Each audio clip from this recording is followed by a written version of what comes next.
Guys, sabi ipapalis din daw ang ribbon kapag binindisyonan. Ang pinili ko pa naman, puno ng ribbon. Ngayon, isa-isang kung tanggalin. Tingnan nyo kung gaano kadami. Dito ipapatanggal ninang. Pwede ba patanggal? Yan, ba't itanuming i-merit? Pwede ba patanggal? Pinapatanggal talaga yan kasi hindi naman kailangan ako sa orlaret eh.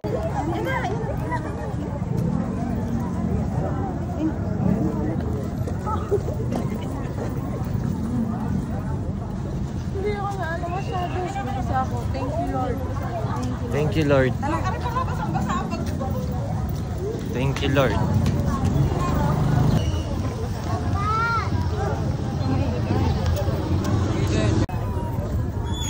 So ayan guys, nandito kami ngayon sa Balele, sa Queen of All Saints Parish guys.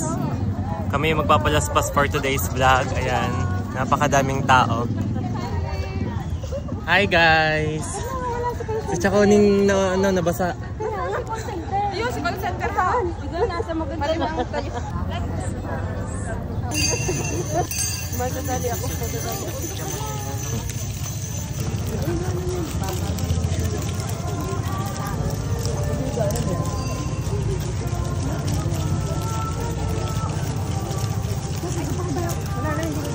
Nandiyan si Father. Si Father nandun na pala.